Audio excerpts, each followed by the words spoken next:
नमस्कार स्टूडेंट्स, मेरे YouTube channel maths academy 99 में आपका स्वागत है।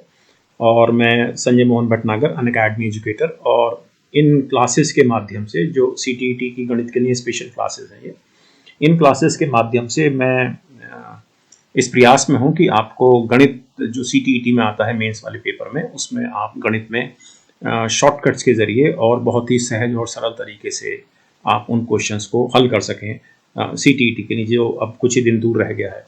ओके, तो मैंने ऑलरेडी एक इसमें वीडियो पहले अपलोड किया हुआ है, उसका लिंक मैं नीचे दूंगा डिस्क्रिप्शन में। और अब हम करते हैं इसमें कुछ और क्वेश्चन।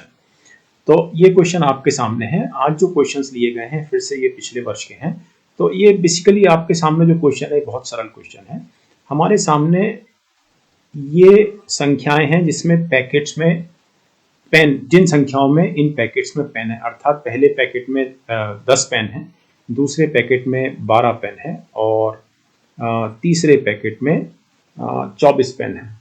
ओके, अब चूंकि इसमें शॉपकीपर को इक्वल नंबर ऑफ पेन्स खरीदने हैं हर ब्रांड के, तो कितने मिनिमम नंबर ऑफ पैकेट्स खरीदे ताकि उसके पास समान नंबर ऑफ पेन हो ईच ब्रांड के, हर ब्रांड के।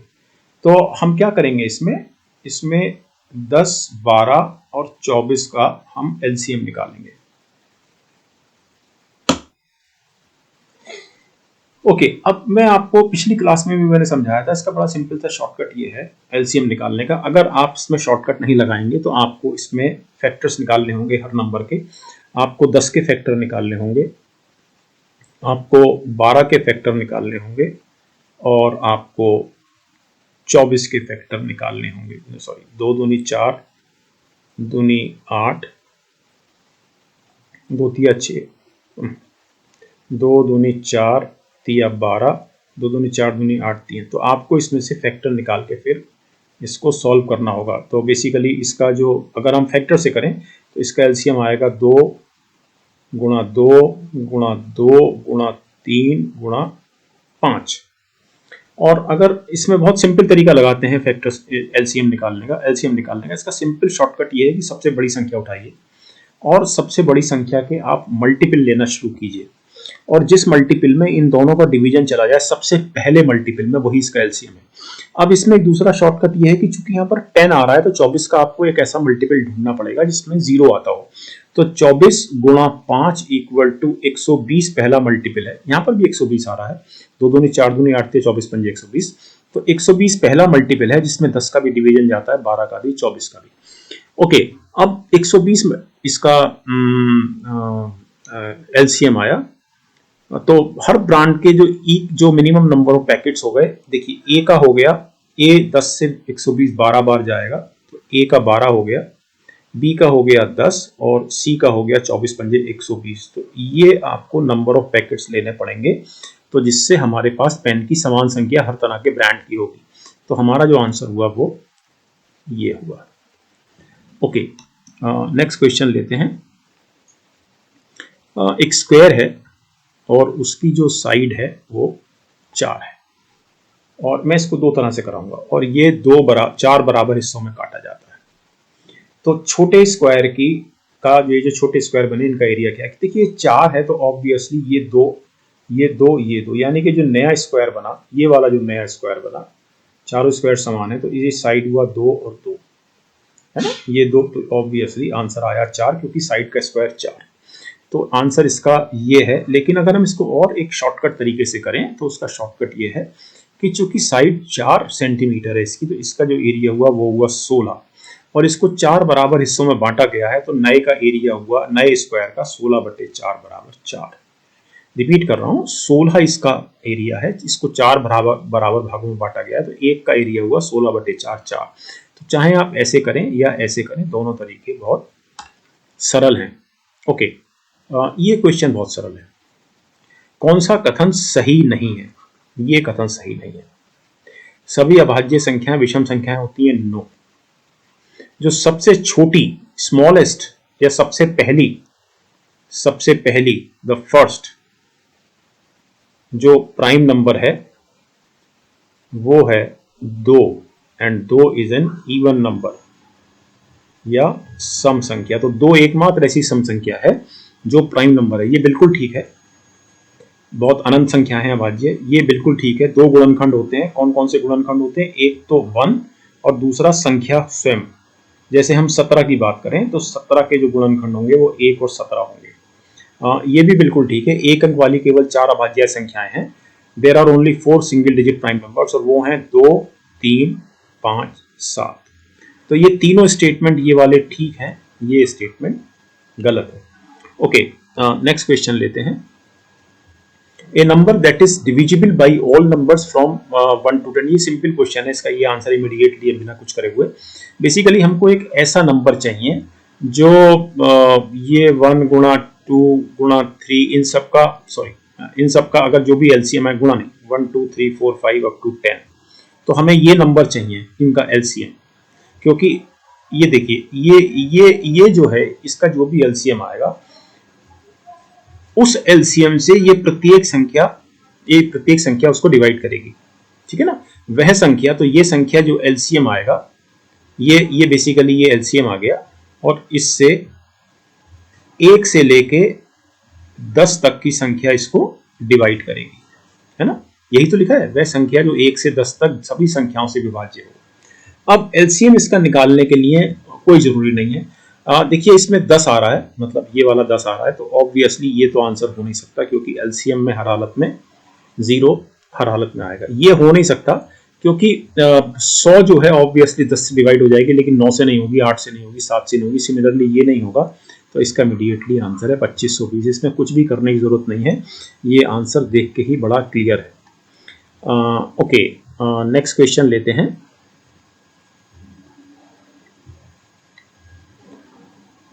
इस क्वेश्चन को देखते हैं। माना 5 रुपए, ये क्वेश्चन है, आयशा के पास केवल 5 और 10 रुपए के सिक्के हैं। 5 और 10 रुपए के सिक्कों की कुल संख्या 25 है, और उसके पास इससे जो मूल्य बनता है वो 160 रुपए है। तो उसके पास 5 और 10 रुपए के सिक्कों की कितनी संख्या है? माना 5 रुपए वाले तो उसके पास P संख्या में है, और 10 रुपए वाले उसके पास Q संख्या में है। तो ऑब्वियसली P प्लस Q हमको दिया हुआ है 25, और दूसरा इसकी जो वैल्यू हुई, चूंकि 5 रुपए वाले P हैं, तो 5P तो इसकी वैल्यू हुई, और इसकी वैल्यू हुई 10Q, और इसकी कुल वैल्यू हुई 160। अब इस वाली इक्वेशन में से 5 कॉमन निकल गया, तो ये भी 5 से जा रहा है, ये भी 5 से, भी 5 से, तो ये P plus 2Q equal to 32। मैं इनको दोबारा लिख देता हूँ आपकी बेटर अंडरस्टैंडिंग के लिए। तो ये हुआ समथिंग लाइक दिस। अब नीचे वाली इक्वेशन में से ऊपर वाली इक्वेशन माइनस कर देते हैं, तो ये माइनस, ये माइनस, ये माइनस से अनपरिवर्तित हो जाएंगे, ये कट गया, और 2Q में से Q गया Q, और 32 में से 25 गया 7। तो Q का मतलब है 10 रुपए का सिक्का। तो 10 रुपए के सिक्के का 7 आंसर सिर्फ एक ही जगह है, तो बेसिकली तो ये आंसर है। लेकिन अगर आप इसमें Q की जगह 7 रख भी दें, तो P बराबर इमीडिएटली 25 में से 7 गया 18 आ जाएगा। So this is the answer. Okay, now let us take the next question. Okay, so next question लेते हैं। ये जो क्वेश्चन आपके सामने है, ये बोर्ड मास का बहुत सिंपल क्वेश्चन है, और इसमें 17.5 into 3 minus 21 divided by 7 minus 3 into 12.5। तो हम सबसे पहले इसको सॉल्व करेंगे, क्योंकि ये डिवीजन सबसे पहले सॉल्व होगा। So it is 7.5 into 3 minus 3 into 12.5। Okay, और अब मल्टीप्लिकेशन सॉल्व होगा, यानी ये सॉल्व होगा और ये सॉल्व होगा, तो ये हो गया 52.5 माइनस 3 और 12 3 36 37.5। ओके, अब ये हो गया 52 में से 3 गया 49.5 minus 37.5, and this is equal to 12। तो इसका आंसर है 12। नेक्स्ट क्वेश्चन लेते हैं। एक बाग में नीम के वृक्षों की संख्या 1/6 भाग है, और नीम के वृक्ष 5 हैं। नीम के वृक्ष 5 हैं, लेकिन ये 1/6 भाग है टोटल वृक्षों का, यानी कि कुल वृक्ष हैं, टोटल ट्रीज हैं, ऐसे लिख लेते हैं 5 गुणा 6, क्योंकि ये 1/6 है ना। तो टोटल वृक्ष हैं 30, तो ऑब्वियसली 30 का 1/6 बराबर 5। और आधे वृक्ष अशोक के हैं, तो जो अशोक के जो पेड़ हुए वो 30 के आधे हुए अर्थात 15। तो अब अगर हम इसकी बात करें, अशोक 15 और नीम 5, 15 और 5 20 और बचे अब 10। 15 अशोक और नीम 5 बचे, 30 में से 20 गया, 10 बचे। तो 10 जो शेष पेड़ हैं वो यूकेलिप्टिस के हैं। ओके, तो आसान क्वेश्चन था ये भी। नेक्स्ट है, एक ट्रेन दिल्ली से 29 अगस्त, अब यहाँ पर डेट डाल लेते हैं, 29 अगस्त 2019 को 16:30 पर प्रस्थान करती है और गंतव्य पर 31 अगस्त को 8:45 पर पहुंचती है। कुल कितना समय लगता है? देखिए, 29/8 से 30/8/2019 के 16:30 तक 24 घंटे। ओके, और इस 16:30 से 31/8/2019 के सुबह 4:30 तक, ये शाम का 4:30 था 30 का, ये 31 का सुबह का 4:30 है, 12 घंटे। और यहां से लेके यहां तक, अब इसमें से ऑब्वियसली 8:45 माइनस 4:30, क्योंकि ये सेम डे में है, 15 और 4, तो 4 घंटा 15 मिनट ये हुए। तो 24 12 36 और 4, अब हम इन तीनों को जोड़ देंगे तो ये 24 12 36 4, 40 घंटा 15 मिनट। ओके, आसान क्वेश्चन था भी, मेरे ख्याल से आपको स्ट्रेटेजी समझ में आ गई होगी कैसे करना इस तरह के क्वेश्चंस को। ओके, तो इस क्वेश्चन में आपको एक बेसिक चीज जाननी जरूरी है। क्वेश्चन ये बोलता है कि ये जो 4 लंबाइयां दी हुई हैं, इनको किस में से घटते क्रम में या डिक्रीजिंग ऑर्डर में इनको व्यवस्थित किया गया है। तो अब ये करने से पहले आपको हर हालत में ये जरूर पता होना चाहिए ये कि 1 मीटर बराबर 10 डेसीमीटर बराबर 100 सेंटीमीटर बराबर 1000 मिलीमीटर। अब अगर हम इसकी बात करें तो ऑब्वियसली ओके, तो इस हिसाब से अगर देखें तो हमारे पास इस क्वेश्चन में, इसमें चूंकि ये देखिए, ये 8.5 मिलीमीटर लिखा हुआ है ये, और ये भी 8.5 मीटर लिखा हुआ है। तो बेसिकली हमारा आंसर जो है, सबसे पहले तो या तो ये है या ये है। ये 8 मीटर है और ये 80 डेसीमीटर का मतलब हुआ 8 मीटर। अगर हम 2 की बात करें, अगर हम इसकी बात करें तो ये हुआ 80 डेसीमीटर मतलब 8 मीटर प्लस 8 सेंटीमीटर, तो यानी कि 8 सेंटीमीटर, यानी कि ये इतने मिलीमीटर हुआ, क्योंकि 8 सेंटीमीटर में 10 मिलीमीटर, तो ये इतना हुआ। तो ऑब्वियसली ये इन दोनों से कम है, तो या तो हमारा आंसर ये है या है। बेसिकली हमको अब यहाँ कंपेयर करना है, इस जगह और इस जगह।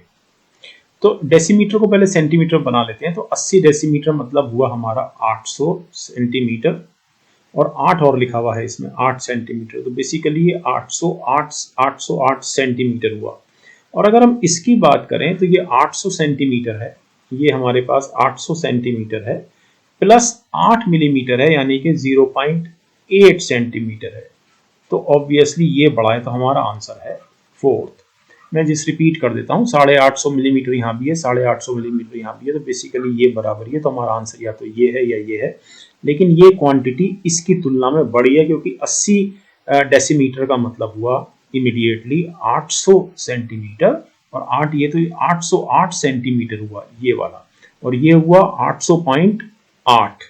यहाँ से अगर देखें तो ऑब्वियसली ये बड़ा है। लेकिन आपको ये वाला जो रिलेशन है, ये वाला relation 1 metre equal to 10 decimetre बराबर 100 सेंटीमीटर बराबर 1000 मिलीमीटर, यानी कि 1 मीटर में 10 डेसीमीटर, 1 डेसीमीटर में 10 सेंटीमीटर, 1 सेंटीमीटर में 10 मिलीमीटर, ये आपको हर हाल में ध्यान रहना चाहिए। इस क्वेश्चन में एक 5 डिजिट की संख्या है और डिजिट टेंस प्लेस पर 8 है। तो डिजिट टेंस प्लेस पर 8 है, तो इसका मतलब या तो ये आंसर हो सकता है या ये आंसर हो सकता है, क्योंकि टेंस प्लेस पर 8 यहाँ है, तो ना तो ये आंसर हो सकता है ना ये आंसर हो सकता है। और unit place is 1/4 of the 10th place. तो यहाँ पर भी 2 है, 1/4 है 8 का, और यहाँ पर भी तो अभी भी हमारे सामने ये दोनों आंसर यथावत है। The digit at 1000 place is 0। तो इकाई, दहाई, सैकड़ा, हजार, यहाँ पर भी 0। तो ऑब्वियसली ये आंसर है हमारा इमीडिएटली। ये आंसर नहीं है क्योंकि the digit at 1000 place is 0। तो इकाई, दहाई, सैकड़ा, हजार, तो 1000 प्लेस ये है, तो this is the answer. Okay, तो ये आंसर क्वेश्चन था, सॉरी सिंपल था इस क्वेश्चन का आंसर, क्योंकि ये आपको सीधा इसी डिस्क्रिप्शन से मिल रहा है। इसमें कुछ भी कैलकुलेट नहीं करना है, तो क्योंकि इसमें कुछ भी कैलकुलेट नहीं करना था, तो ये वास्तव में बहुत सरल क्वेश्चन था। इस क्वेश्चन को देखें। एक 180 मीटर लंबा तार है जिसको हम एक रेक्टेंगल में मोड़ते हैं, ठीक है, ओके। और इस रेक्टेंगल की जो चौड़ाई है 30। तो चूंकि 180 मीटर लंबा तार है, इसका मतलब ये इसका जो परिमाप है वो 180 मीटर है।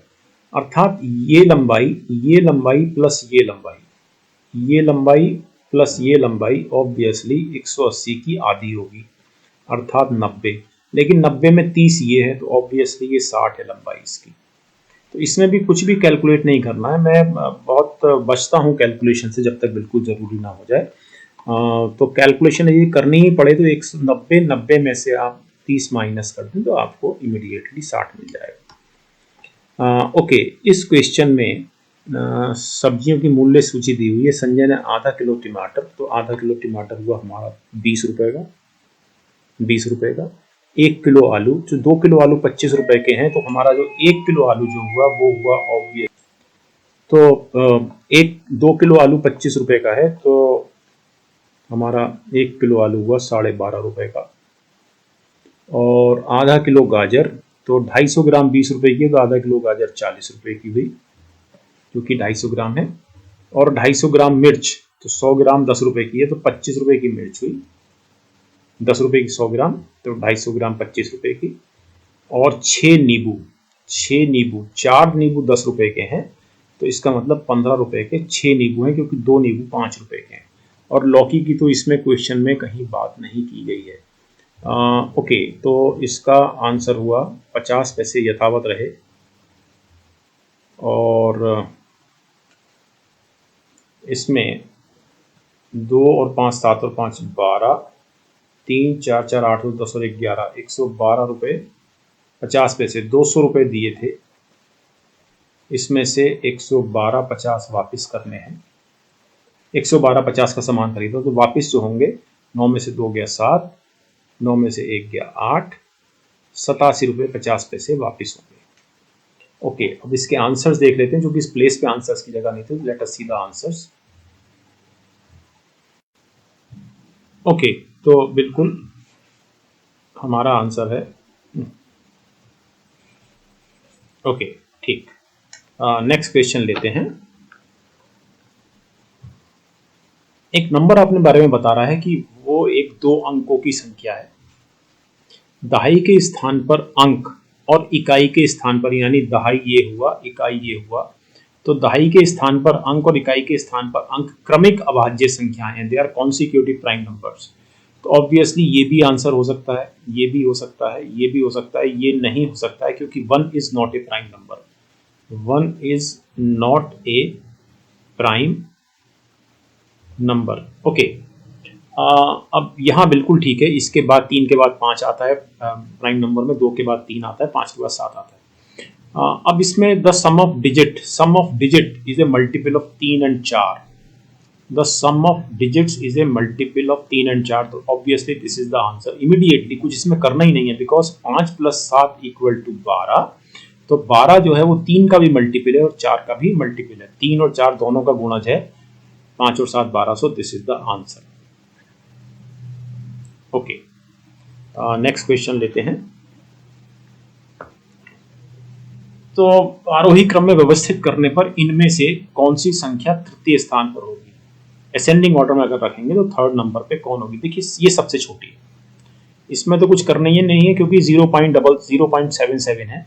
इन सब में इट इज 7.07 7.70। यहाँ पर एकमात्र संख्या ऐसी है जिसमें 0 से स्टार्ट हो रही है, तो इसकी जो इंटीग्रल वैल्यू है 0 है, तो ये सबसे छोटी है। तो स्मॉलेस्ट नंबर इज, तो ये सबसे पहले नंबर पर तो ये आ गई 0.77। अब इसको देखते हैं बाकी को।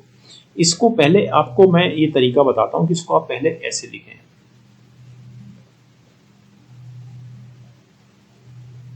जिस तरह से दी हुई है,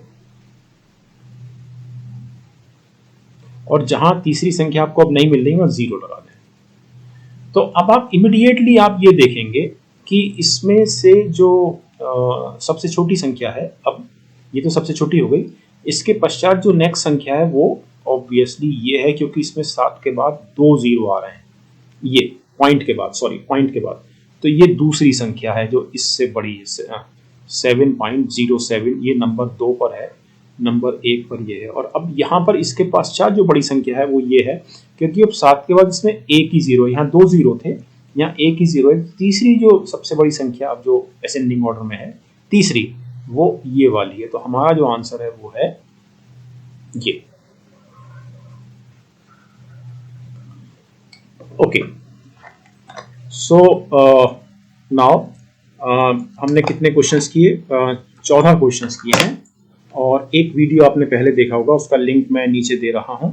तो कुछ और क्वेश्चंस अभी हम करेंगे CTET में, और कोशिश ये रहेगी इस कोर्स में आपके साथ कि आपको फॉर्मूले कम से कम कंठस्थ कराए जाएं। हम जो भी गणित करें वो लॉजिक के आधार पे हो, और उसमें कैलकुलेशन भी कम से कम हो। कैलकुलेशन में मैं बार बार बोलता हूँ अपने मैथ्स के स्टूडेंट्स को कि कैलकुलेशन का मतलब है कि आप गलती कर सकते हैं, नंबर 1, और नंबर 2, फॉर्मूले रटने का अर्थ यह है कि आप गलती कर सकते हैं। यदि आप फॉर्मूला भूल गए तो निश्चित रूप से गलती होगी। तो हमारी जो जो एक बेसिक रहेगा मैथमेटिक्स करने का वो रहेगा लॉजिक। तो चलिए कुछ और क्लासेस करते हैं अभी इन 2 क्लासेस के पश्चात। Thank you very much dear students.